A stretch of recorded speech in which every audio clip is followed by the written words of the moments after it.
আজি ভাৰতীয় জনতা পাৰ্টি আমি তৃতীয় কাৰ্যকালৰ কাৰণে যি বিধানসভা নিৰ্বাচন হৈছে সেই নিৰ্বাচনত আমাক ভাৰতীয় জনতা পাৰ্টিৰ তৰফৰ পৰা প্ৰাৰ্থিত্ব প্ৰদান কৰিছে। মই এই আপাহতে আমাৰ ৰাষ্ট্ৰীয় সমিতি ভাৰতীয় জনতা পাৰ্টি, ৰাজ্যিক সমিতি ভাৰতীয় জনতা পাৰ্টি, সন্মানীয় দুয়োগৰাকী সভাপতিক মই আন্তৰিক অভিনন্দন আৰু হিয়াভৰা কৃতজ্ঞতা জ্ঞাপন কৰিছোঁ।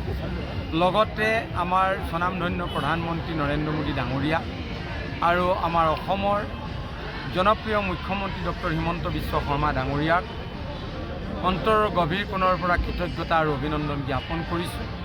বিগত 10টা বছৰ আমি গহপুৰ সমষ্টিত তেখেতলোকৰ মাৰ্গদৰ্শনেৰে আমি বিভিন্ন চৰকাৰী কাৰ্যসূচী বা বিভিন্ন ধৰণৰ ৰাইজৰ লগত আজি ভাৰতীয় জনতা পাৰ্টিৰ যিটো দৰ্শন সেই দৰ্শনৰ লগত ৰক্ষা কৰি সবকা সাথ সবকা বিকাশ এক মহামন্ত্ৰৰে আমি আগবাঢ়িছিলোঁ। আৰু সেইকাৰণে হয়তো মোৰ পৰম শ্ৰদ্ধাৰ গহপুৰ সমষ্টিৰ কাৰ্যকৰ্তা বন্ধুসকলৰ মৰমত আৰু গহপুৰবাসী ৰাইজৰ মৰমত আজি তৃতীয়বাৰৰ কাৰণে আমি প্ৰাৰ্থিত্ব পাবৰ কাৰণে সক্ষম হৈছোঁ। মই প্ৰাৰ্থিত্ব পোৱাৰ পিছতেই এই প্ৰাৰ্থিত্বৰ সিংহভাগ আজি যি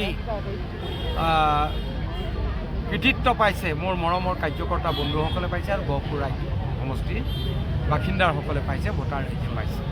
গতিকে মই পৰম শ্ৰদ্ধাৰ গহপুৰ সমষ্টিৰ মোৰ কাৰ্যকৰ্তা বন্ধুসকলক আৰু গহপুৰ সমষ্টিবাসী 1,72,000 ভোটাৰক মই আজি গহপুৰ সমষ্টিৰ যি প্ৰাৰ্থী পাইছোঁ তাৰ জৰিয়তে মই তেখেতলোকৰ হিয়াভৰা অভিনন্দন আৰু সেৱা আগবঢ়াইছোঁ।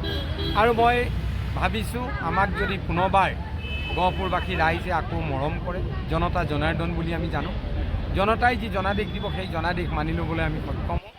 আৰু আজি আমি প্ৰাৰ্থিত্ব লোৱাৰ পিছত প্ৰথম গহপুৰ সমষ্টিলৈতো সদায় আহি থাকোঁ, কিন্তু আজি আকৌ যেতিয়া আহিলোঁ মোক গুৰৈৰ ভাতৰ পৰা গহপুৰ সমষ্টিবাসী ৰাইজে যি মৰম দিলে সেই মৰমৰ কাৰণে মই হিয়াভৰা কৃতজ্ঞতা আৰু শ্ৰদ্ধা নিবেদন কৰিছোঁ, সেৱা নিবেদন কৰিছোঁ সমষ্টিবাসী ৰাইজক। আৰু আশা কৰিছোঁ আপোনালোকৰ এই মৰমে 2026 চনৰ বিধানসভা নিৰ্বাচনত পুনৰ আমাক জয়ী কৰাব আৰু আমি বৃহৎ সংখ্যক ব্যৱধানত যাতে আমি জয়লাভ কৰিব পাৰোঁ। মনোনয়ন পত্ৰ কেতিয়া দিব?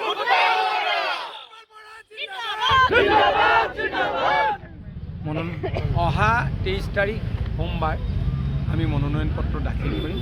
এইবাৰ মনোনয়ন পত্ৰ বিশ্বনাথ আমাৰ ডিষ্ট্ৰিক্ট কমিশ্যনাৰ অফিচত হ'ব। গতিকে তাত গৈ আমি 23 তাৰিখে ৰাতিপুৱা 10 বজাৰ পৰা মনোনয়ন পত্ৰ যিহেতু আৰম্ভ হয় আমি 11 বজাৰ ভিতৰত মনোনয়ন পত্ৰ দিয়াৰ কাৰণে প্ৰয়াস কৰিম।